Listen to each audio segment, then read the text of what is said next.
الرحمن الرحیم الحمد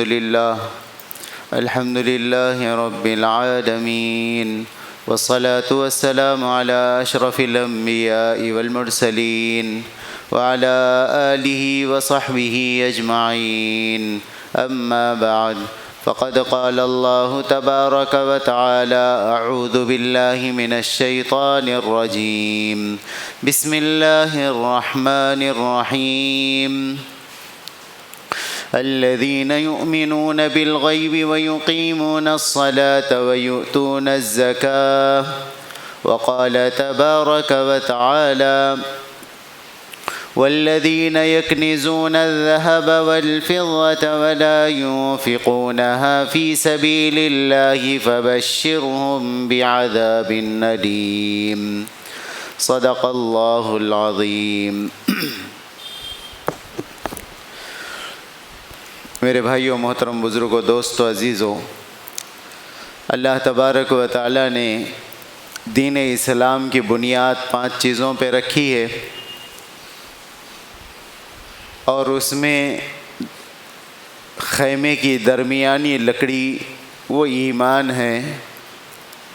جیسے مثال کے طور پہ ایک ٹینٹ لگا ہوا ہے تو اس ٹینٹ کے اندر سب سے پہلے درمیان میں ایک لکڑی لگائی جاتی ہے جس پہ وہ پورا ٹینٹ کھڑا ہوا رہتا ہے۔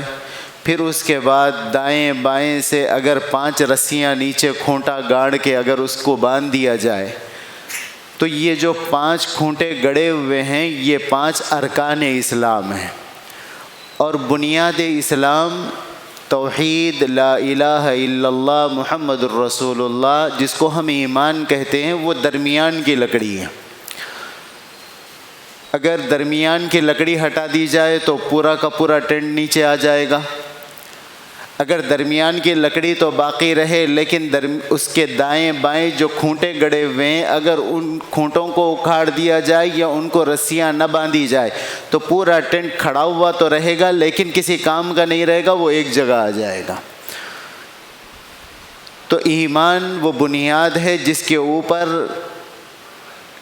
انسانیت کی کامیابی کی زندگی کا مدار اور معیار جس پہ اللہ نے رکھا ہے وہ بنیاد پہ قائم ہے، اور اس کے ارکان ہیں نماز پڑھنا، روزہ رکھنا، زکوٰۃ دینا، حج ادا کرنا، یہ سارے ارکان ہیں۔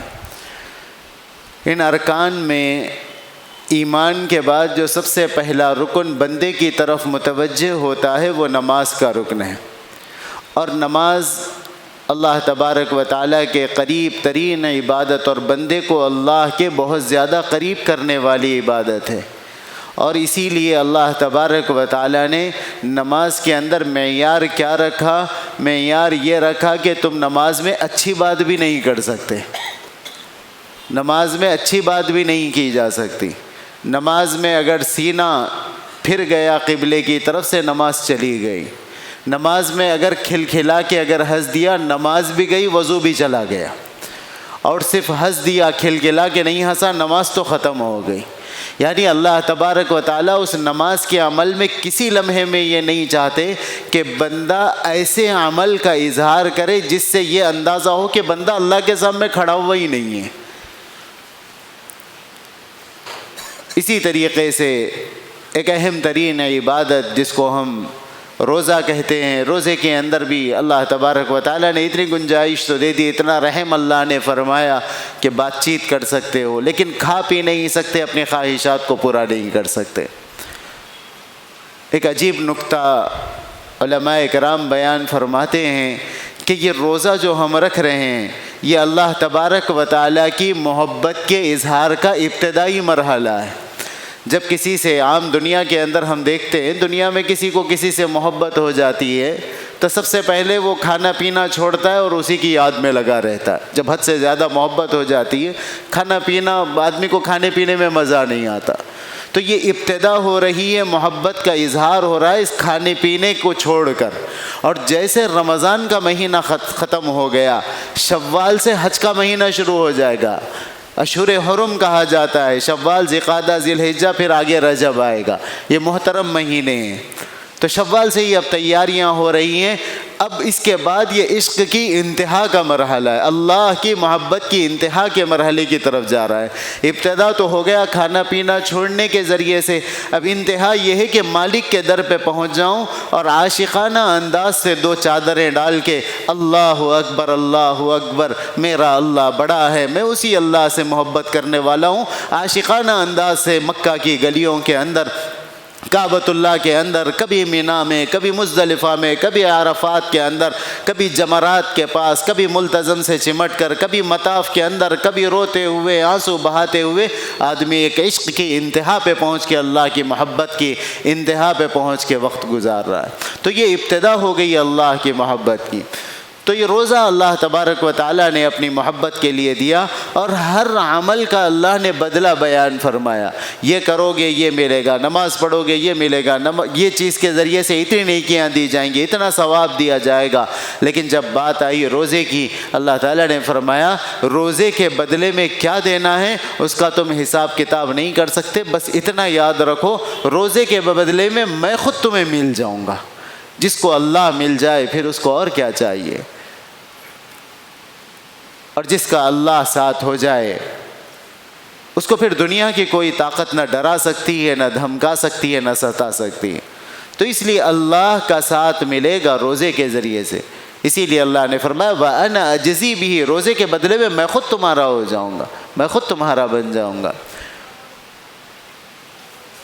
اسی طریقے سے ایک فرض عبادت زکوٰۃ کی عبادت ہے، اس سے متعلق کچھ مسائل اور کچھ بنیادی باتیں بتانا ہے، تھوڑا سا توجہ سے اہمیت کے ساتھ ان چیزوں کو سنیں۔ ہر جمعہ میں بیان بھی، ہر رمضان کے ایک جمعہ میں بیان بھی کیا جاتا ہے تاکہ زکوٰۃ کے مسائل کے بارے میں جو ایک الجھن ہوتی ہے، عام مسائل میں ہوتی نہیں ہوتی، بھئی وضو کیسے بنانا ہے، نماز کیسے پڑھنا ہے، کیونکہ یہ روزانہ کرنے کے کام ہوتے ہیں تو عام طور پہ اس میں اتنے زیادہ کنفیوژنس نہیں ہوتے۔ لیکن زکوٰۃ سال میں ایک مرتبہ آتی ہے، یہ مال سے متعلق ہے، مال سے ایک آدمی کا ایک دلی طور پہ ایک اٹیچمنٹ، ایک قلبی لگاؤ ہوتا ہے، تو پھر وہ ہر ایک کی ایک فطری صلاحیت ہوتی ہے کہ کتنا ہو سکے بس برابر سرابری والے معاملے پہ ہم نکل جائیں۔ تو اس کے لیے بنیادی طور پہ زکوٰۃ کے متعلق کچھ باتیں عرض کرنے کی ہیں کہ زکوٰۃ، سب سے پہلی بات یہ ہے کہ زکوٰۃ کس پر ہوگی، کتنے مال پر ہوگی، اور زکوٰۃ کس کو دے سکتے ہیں کس کو نہیں دے سکتے ہیں، اور زکوٰۃ دینے کی مقدار کیا ہوگی۔ سب سے پہلے تو یہ کہ کون سا ایسا شخص ہوگا جس کو مالدار کہا جائے گا۔ زکوٰۃ مالدار کے اوپر ہے، تو شریعت کے اعتبار سے مالدار کون ہے، پہلی چیز یہ دیکھیں گے ہم۔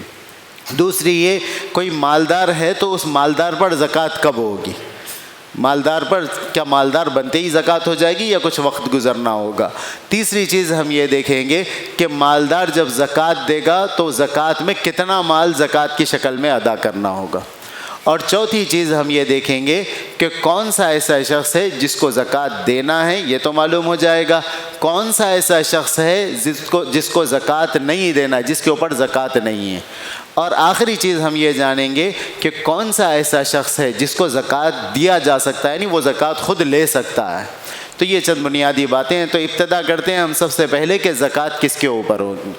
تو زکوٰۃ کے لیے بنیادی طور پہ نبی پاک صلی اللہ علیہ وسلم نے حدیث میں بیان فرمایا کہ جس کے پاس 200 درہم ہوں گے، جس کے پاس 200 درہم ہوں گے یا 20 دینار ہوں گے، درہم کہتے ہیں چاندی کے سکے کو اور دینار کہتے ہیں سونے کے سکے کو۔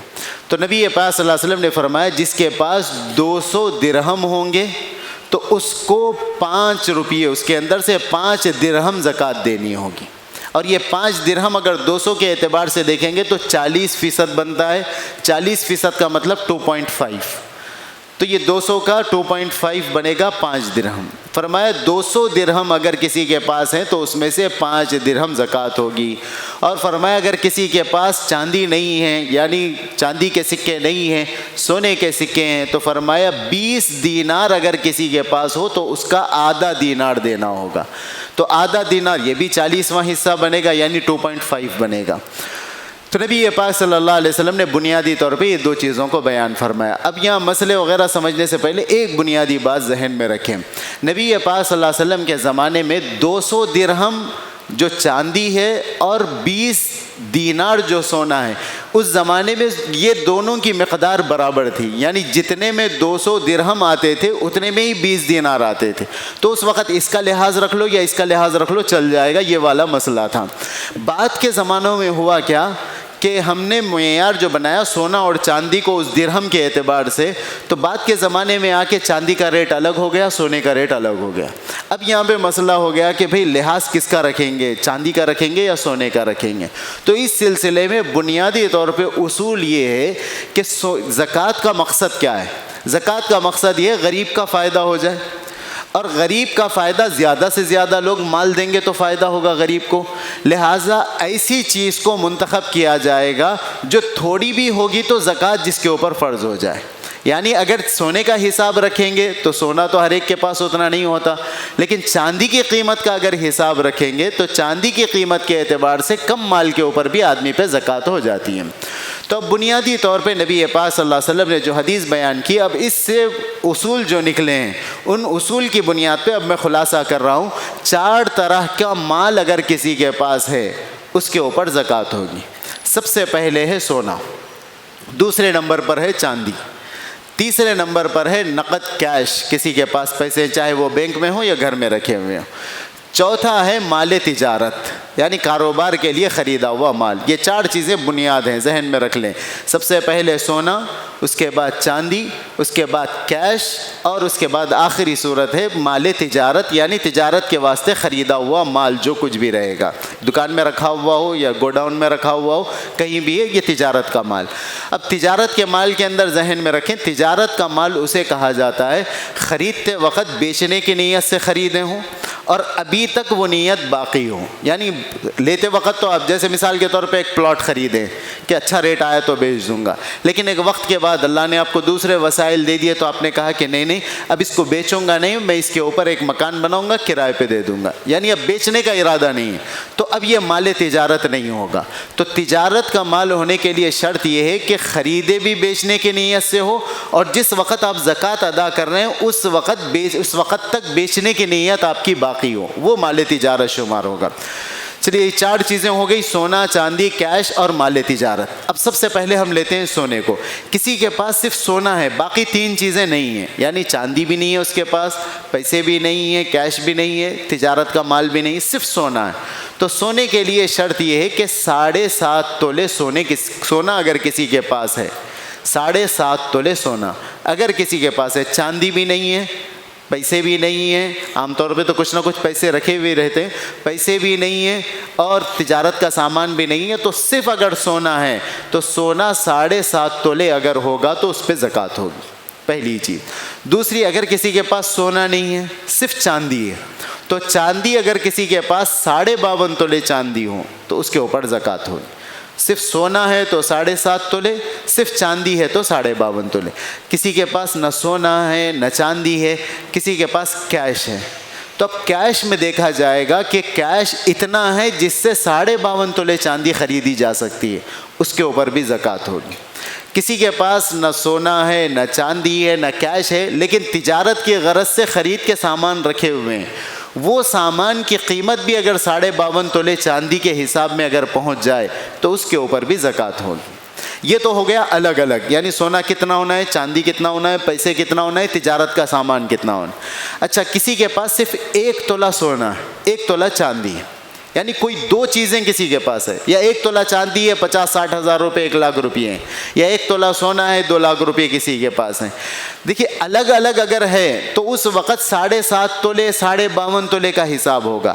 لیکن اگر کوئی 2 چیزیں اگر مل جائیں تو دونوں کو ملانے سے اگر 52.5 تولے چاندی کے حساب سے اگر قیمت بن جاتی ہے تو اس کے اوپر بھی زکوٰۃ ہوگی.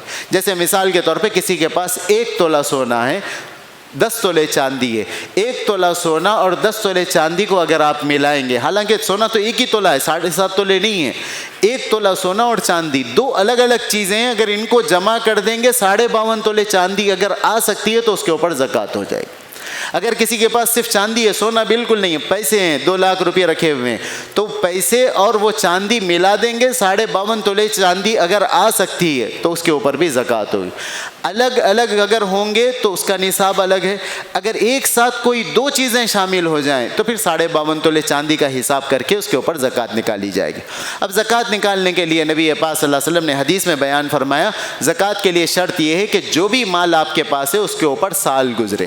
سال کے گزرنے کے بعد شریعت نے کتنی سہولت دی ہے، ایسا نہیں کہا مال آتے ہی آپ کو زکوٰۃ دینا ہے۔ انسان کی فطرت کا لحاظ رکھتے ہوئے کہا کہ نہیں، 1 سال تک اگر کسی کے پاس مال اتنا بچا ہوا ہے جس سے 52.5 تولے چاندی آ سکتی ہے تو اس سے یہ پتہ چلتا ہے کہ اس کی کنڈیشن اسٹیبل ہے، وہ ایک معیاری زندگی گزار رہا ہے۔ اچھا، اب یہ کیسے پتہ چلے گا کہ میرے مال پہ سال گزرا یا نہیں گزرا؟ عام طور پہ لوگوں کو جب تک زکوٰۃ کے مسائل معلوم ہوتے ہیں وقت گزر چکا ہوتا ہے، پیسے آ چکے ہوتے ہیں لیکن مسئلہ نہیں معلوم ہوتا۔ تو اب اس کے لیے ایک اندازے سے لگا لیں کہ میرے پاس کب مال آیا ہوں گا، اس حساب سے ایک تاریخ متعین کر لیں۔ اکثر لوگ رمضان کی تاریخ متعین کر کے اس کے اعتبار سے دیتے ہیں، اب آپ کا سال وہیں سے لحاظ ہوگا، وہیں سے شروع ہونے لگے گا۔ اچھا، اب کوئی بھی زکوٰۃ کا مستحق ہے، یعنی زکوٰۃ اس کے اوپر ضروری ہے، ادا کرنا ہے، فرض ہے، یہ کیسے پتہ چلے گا؟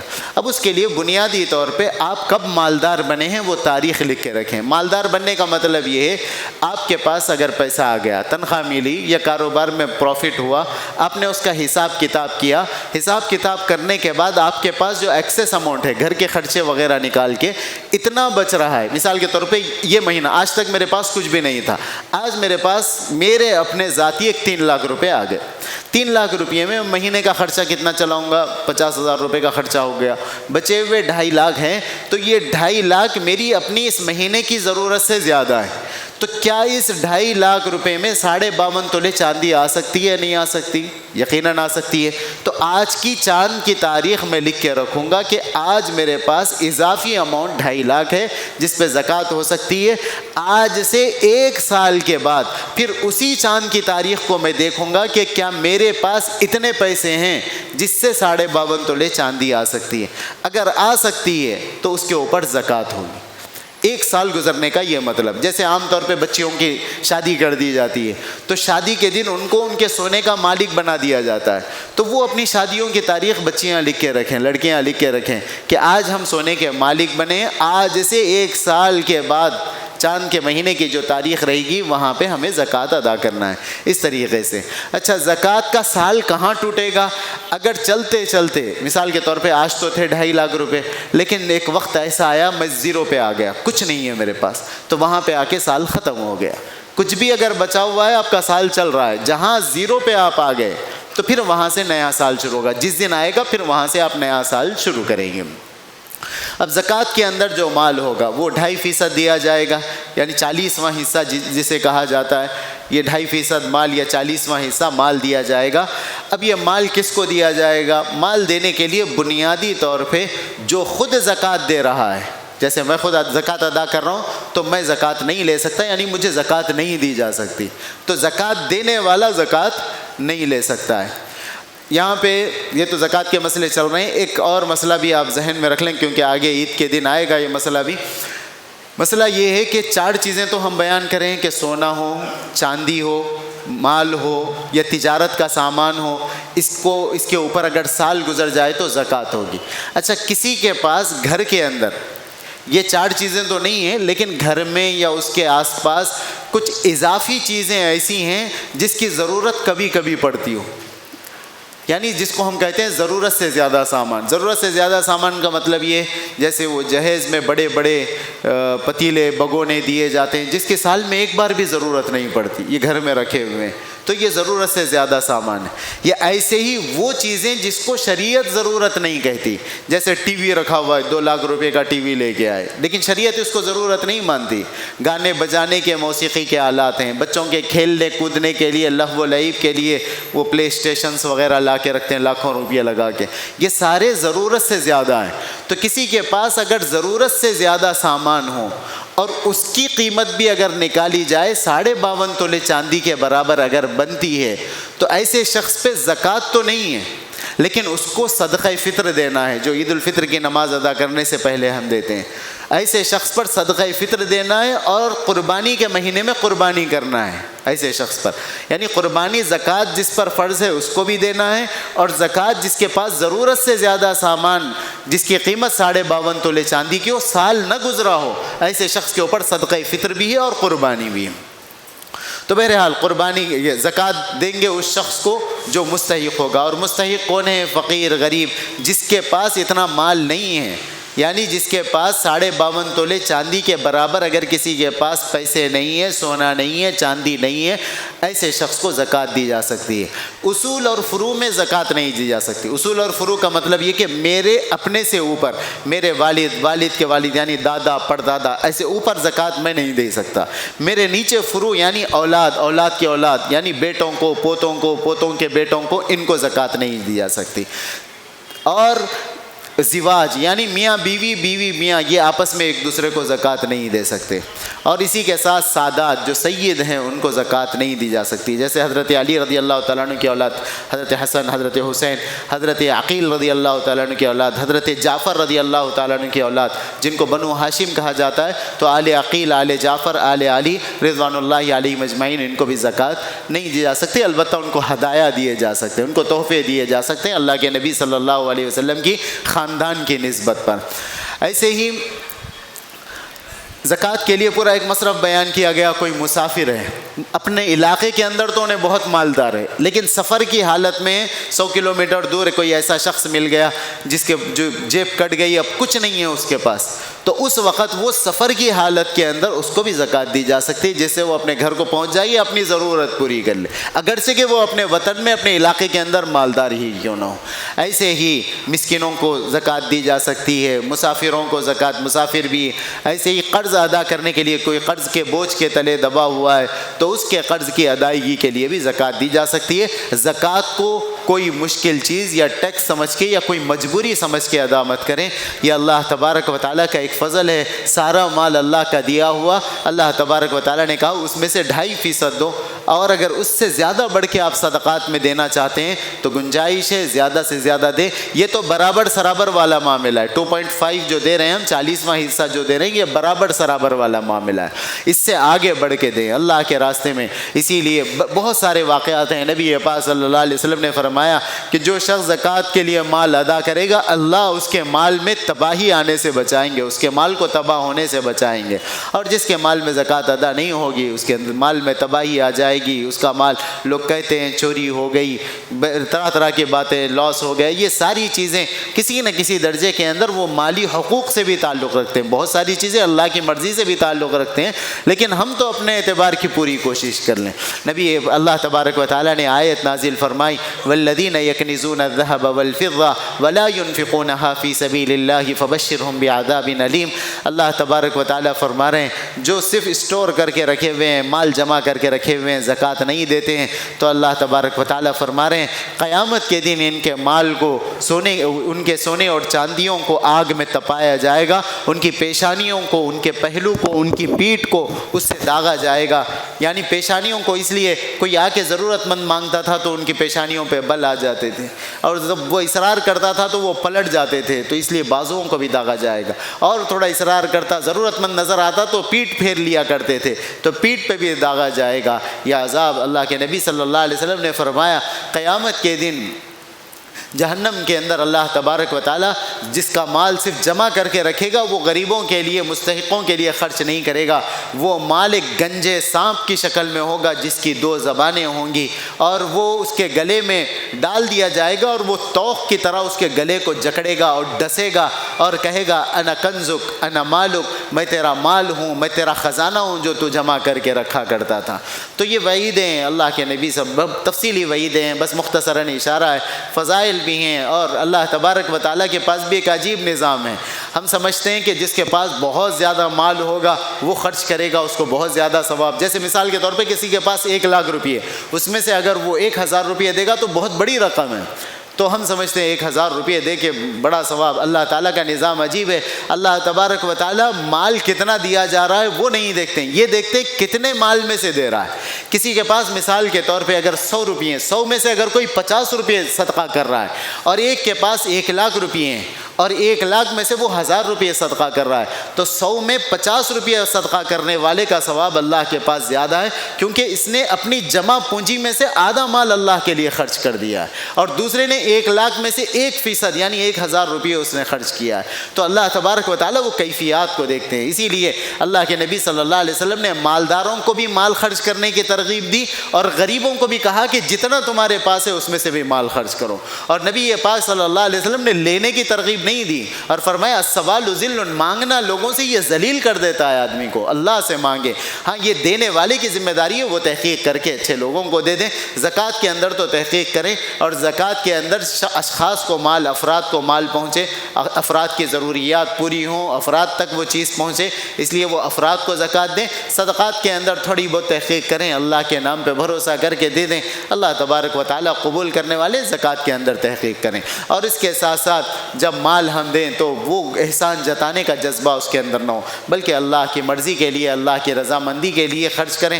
ورنہ اگر ہم دیں گے بھی اور جتا بھی دیں گے، قیامت کے دن جب اس کا ثواب لیا جائے گا، اللہ تبارک و تعالیٰ کہیں گے کون سے ثواب کی تم امید رکھ رہے؟ تم تو یہ چاہتے تھے کہ لوگوں کے سامنے مالدار کہے جاؤ، لوگوں کے سامنے بڑے خرچ کرنے والے کہے جاؤ، وہ تو کہہ دیا گیا دنیا کے اندر، اب یہاں کیا لینے کے لیے آئے ہو؟ لہٰذا اس کا کوئی ثواب نہیں ملے گا، یہ تو دوہرا نقصان ہے، پیسہ بھی گیا، حاصل کچھ نہیں ہوا۔ تو اللہ تبارک و تعالیٰ نے فرمایا احسان جتا کر، کسی پر اپنے مال خرچ کر کے بڑائی جتا کر، ہم کو معلوم ہے ہم کیسے حالات میں تمہارا ساتھ دیے تھے، نہیں، اس کے بدلے میں اللہ نے آپ کو اس کے پیچھے کیا دیا تھا آپ کو کیا معلوم ہے؟ اگر اللہ بھی ایسے ہی جتانے پہ آ جائیں تو ایک نوالے کے لیے ہم ترس کے رہ جائیں گے۔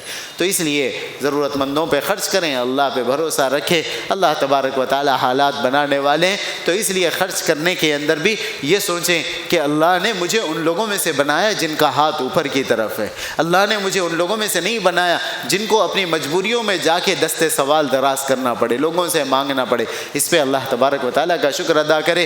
تو اللہ کے نبی صلی اللہ علیہ وسلم نے خرچ کرنے کی فضیلت اتنی بتائی، یہاں تک فرمایا نبی پاک صلی اللہ علیہ وسلم نے اگر مجھے اللہ تبارک و تعالیٰ احد پہاڑ سونے کا بنا کے دے دیں، 3 دن نہیں گزریں گے سارا سونا تقسیم ہو چکا ہوگا۔ یہ نبی پاک صلی اللہ علیہ وسلم کا مزاج ہے۔ تو اس لیے مال خرچ کرتے ہوئے اس طرح اخلاص کے ساتھ، خلوص کے ساتھ خرچ کریں، جس کی مثال دے کے بیان کیا گیا کہ ایک ہاتھ سے دو تو دوسرے ہاتھ کو پتہ نہ چلے، یعنی اتنا کلوزلی اور اتنا چھپا کے صدقات کرو۔ بس دیکھیے دیکھنے والی ذات اللہ کی ہے، وہ تو اندھیری رات کے اندر اندھیرے پہاڑ پہ، کالے پہاڑ پہ کالی چونٹی اگر چل رہی ہے تو اللہ تبارک و تعالیٰ اس کی ایک ایک وہ معصوم ٹانگوں کی حرکت کو بھی دیکھنے والے ہیں۔ اللہ تبارک و تعالیٰ تو اس طرح دیکھنے والے، ان سے کوئی چیز چھپی نہیں۔ جب اللہ کے لیے کرنا ہے تو اللہ کی رضا کے لیے اخلاص کے ساتھ، خلوص کے ساتھ کریں۔ یہ تو ہے صدقات نافلہ اور زکوٰۃ کا مسئلہ۔ اس کے ساتھ ساتھ بھی جو سادات ہوں، جو ضرورت مند ہوں، جو اشراف ہوں، یعنی جو معزز لوگ ہوتے ہیں۔ دیکھیے مسئلہ مالدار کے لیے مسئلہ نہیں ہے اس زمانے کے اندر، بھئی اس کے پاس تو مال ہے، اپنی ساری ضروریات پوری کر سکتا ہے۔ غریب کے لیے بھی مسئلہ نہیں ہے، وہ کہیں بھی جائے گا ہاتھ پھیلا لے گا۔ مسئلہ ہے مڈل کلاس کے لوگوں کا، جو دیکھنے میں تو بڑے خوشحال نظر آتے ہیں، اپنی عزت کو بچا کے رکھتے ہیں، لیکن حقیقت میں کتنی پریشانیاں اور مصیبتیں ان کے ساتھ لگی ہوئی رہتی ہیں وہ وہی لوگ جانتے ہیں۔ تو ایسے لوگوں کو بھی صرف ظاہری حالات پہ نظر کرتے ہو، نہیں بھئی وہ تو بہت اچھے ہیں، نہیں، بہت سارے لوگ اپنا حلیہ اس طرح رکھتے ہیں، کیونکہ ہمارا ایک معیار، ہمارا ایک ذہن یہ بن چکا ہے کہ ہم ہر ایک کا اسٹیٹس اس کے مال کے اعتبار سے طے کرتے ہیں، ہم اس کے رہن سہن کے اعتبار سے طے کرتے ہیں۔ ہر ایک آدمی چاہتا ہے کہ عزت رہے، لیکن قریبی لوگ ہوتے ہیں تو ان کی اگر کسی کی پریشانی کا آپ کو پتہ چل جائے تو وہ اس کو لوگوں کے سامنے بیان کرتے مت پھریں، نہیں دکھنے میں ایسے ہے لیکن حقیقت میں کتنے پریشان ہیں وہ ہمارے کو۔ یہ اس طرح کسی کا بھرم اگر لوگوں کے سامنے رہنے دیں، آپ اپنے طور پہ کوئی ضرورت اس کی پوری کر سکتے ہیں تو پوری کریں، نہیں کر سکتے تو اس کی عزت سرے بازار مت اچھالے۔ تو اس لیے معتدل جو طبقہ ہوتا ہے، مڈل کلاس کے جو لوگ ہوتے ہیں، ان کے مسائل ہوتے ہیں، تو اس لیے ان لوگوں کی طرف بھی، اور خاندان والے، اپنے رشتہ دار، اپنے تعلق والے، ان کی طرف بھی نظر کریں، ان کا بھی حق ہے۔ دوہرا حق آپ کا بنے گا، ایک ضرورت مند ہونے کی وجہ سے، ایک رشتہ داری ہونے کی وجہ سے۔ تو ان حقوق کو جانیں، مالی حقوق کو، اور اللہ کے لیے خرچ کریں انشاءاللہ۔ نبی پاک صلی اللہ علیہ وسلم نے آخری حدیث بیان کر دوں، اللہ کے نبی صلی اللہ علیہ وسلم نے قسم کھا کے چند باتوں کو بیان فرمایا، اس میں سب سے نبی پاک صلی اللہ علیہ وسلم نے ایک بات بیان فرمائی کہ میں قسم کھا کے کہتا ہوں اگر نقصان ہو جائے تو مجھ سے لے لینا. یہ الفاظ ہیں نبی پاک صلی اللہ علیہ وسلم کے. فرمایا اللہ کے لیے اگر تم مال خرچ کرو اور تمہارے مال میں کمی ہو جائے، ایسے ہو نہیں سکتا، اگر ہو جائے تو مجھ سے لے لینا. قسم کھا کے نبی پاک صلی اللہ علیہ وسلم نے یہ بات بیان فرمائی. تو اس یقین کے ساتھ ہم مال کو خرچ کرنے والے بنیں. اللہ تبارک و تعالیٰ سے دعا ہے اللہ تعالیٰ یہ بچے کچھ رمضان کے ایام، اب یہ اعتکاف کا بھی مرحلہ آ رہا ہے، طاقراتیں بھی آ رہی ہیں، یہ آڈ نائٹس جو آئیں گے، یعنی آج سے پہلی رات شروع ہو جائے گی 21، یعنی 20واں روزہ 21ویں رات، 23ویں رات، 25ویں، 27ویں، 29ویں رات، یہ شب قدر اس کے اندر تلاش کی جائے گی. زیادہ اہتمام 27 کا کیا جاتا ہے، لیکن پوری طاق راتوں میں اس کا اہتمام کیا جائے، کیونکہ نبی پاک صلی اللہ علیہ وسلم نے فرمایا طاق راتوں میں سے کسی رات میں ایک ہوگی. تو رجحان یہ ہوتا ہے لوگوں کا کہ 27 میں ہوگی. ہاں ممکن ہے 27 میں ہو، لیکن 27 کے علاوہ ہونے کی بھی پاسبلٹیز ہیں، امکانات ہیں. لہٰذا 27 کے علاوہ ان طاق راتوں کے اندر بھی شب قدر کو تلاش کریں. رمضان کو اللہ تبارک و تعالیٰ نے اپنی قربت کے لیے دیا ہے، لہٰذا ان طاقراتوں میں گلی کوچوں میں گھومنے پھرنے سے احتیاط کریں. کچھ عبادات کریں، عبادات نہیں ہو سکتی ہیں، بس عشاء پڑھیں، اس کے بعد تہجد پڑھ لیں، پھر سحر میں اٹھ جائیں، آرام کر لیں، کچھ ذکر و اذکار کر لیں. لیکن اس وقت کو ضائع ہونے سے یا فضول باتوں میں یا غیبتوں میں، چغلیوں میں یا برائیوں میں یا نافرمانیوں میں گزارنے سے یا موبائل کا غلط استعمال کرتے ہوئے رات کا وقت یا ریلز دیکھتے ہوئے اس طرح کے اوقات گزارنے سے اپنے آپ کی احتیاط کریں، اپنے آپ کو بچائیں. اللہ تبارک و تعالیٰ سے دعا ہے اللہ تعالیٰ کہنے سننے سے زیادہ توفیق عمل نصیب فرمائے. وآخر دعوانا الحمد للہ رب العالمین.